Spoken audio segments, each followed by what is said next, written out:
একদিন মদিনার দুই ব্যক্তি একজন যুবককে টেনে হিঁচড়ে অর্ধ পৃথিবীর শাসক খলিফা হযরত ওমর রাদিয়াল্লাহু আনহু এর দরবারে হাজির করল এবং তারা বিচার দাখিল করল যে এই যুবক আমাদের পিতাকে হত্যা করেছে, আমরা এর বিচার চাই।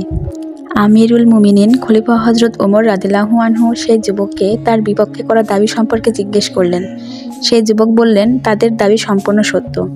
এই বলে যুবকটি তার অনাকাঙ্ক্ষিত ঘটনা বর্ণনা করতে লাগলেন। তিনি বললেন, আমি ক্লান্ত হয়ে যাবার কারণে বিশ্রামের জন্য এক খেজুর গাছের ছায়ায় বসলাম। ক্লান্ত শরীরে অল্প সময়ে ঘুমিয়ে গিয়েছিলাম। ঘুম থেকে উঠে দেখি আমার একমাত্র পছন্দের বাহন উটটি পাশে। খুঁজতে খুঁজতে কিছু দূর গিয়ে পেলাম, তবে তা ছিল মৃত। পাশেই ছিল ওদের বাবা, যে আমার উটকে তার বাগানে প্রবেশের অপরাধে পাথর মেরে হত্যা করেছে। এই কারণে আমি হঠাৎ করে রাগান্বিত হয়ে পড়ি এবং তাদের বাবার সাথে তর্কাতর্কি করতে এক পর্যায়ে মাথায় পাথর দিয়ে আঘাত করে ফেলি। ফলে সে সেখানেই মারা যায়, যা একেবারেই অনাকাঙ্ক্ষিত ঘটে গিয়েছে। এই জন্য আমি ক্ষমা প্রার্থী। বাদীরা জানালেন, আমরা এর মৃত্যুদণ্ড চাই। হযরত ওমর রাদিয়াল্লাহু আনহু সব শুনে বললেন, উট হত্যার বদলে তুমি একটা উট নিলেই হতো, কিন্তু তুমি বৃদ্ধকে হত্যা করেছ, হত্যার বদলে হত্যা। এখন তোমাকে মৃত্যুদণ্ড দেওয়া হবে। তোমার কোনো শেষ ইচ্ছা থাকলে বলতে পারো। নওজোয়ান বলল, আমার কাছে কিছু ঋণ ও অন্যের রাখা কিছু আমানত আছে। আমাকে যদি কিছু সময় দিতেন, তবে আমি বাড়ি গিয়ে আমানত ও ঋণগুলি পরিশোধ করে আসতাম। খলিফা হযরত ওমর রাদিয়াল্লাহু আনহু বললেন, তোমাকে এভাবে একা ছেড়ে দিতে পারি না। যদি তোমার পক্ষ থেকে কাউকে জিম্মাদার রেখে যেতে পারো, তবে তোমার সাময়িক সময়ের জন্য মুক্তি দিতে পারি। নওজোয়ান বলল, এখানে আমার কেউ নেই যে আমার জিম্মাদার হবে। এখন আমি কি করব? যুবকটি তখন নিরুপায় হয়ে দাঁড়িয়ে রইল।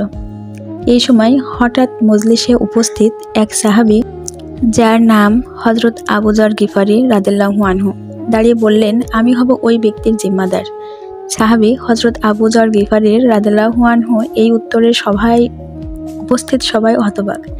একে তো অপরিচিত ব্যক্তি, তার উপর হত্যার দণ্ডপ্রাপ্ত আসামি, জামিনদার। খলিফা বললেন, আগামী শুক্রবার জুম্মা পর্যন্ত নওজোয়ানকে মুক্তি দেওয়া হলো। জুম্মার আগে নওজোয়ান মদিনায় না আসলে নওজোয়ানের বদলে আর আবু যরকে মৃত্যুদণ্ড দেওয়া হবে।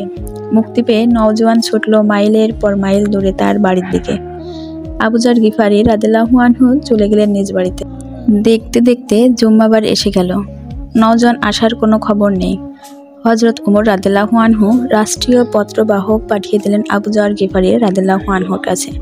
পত্রে লেখা, আজ শুক্রবার বাদ জুম্মা, সেই যুবক যদি না আসে, আইন মোতাবেক আবু যর গিফারির মৃত্যুদণ্ড কার্যকর করা হবে।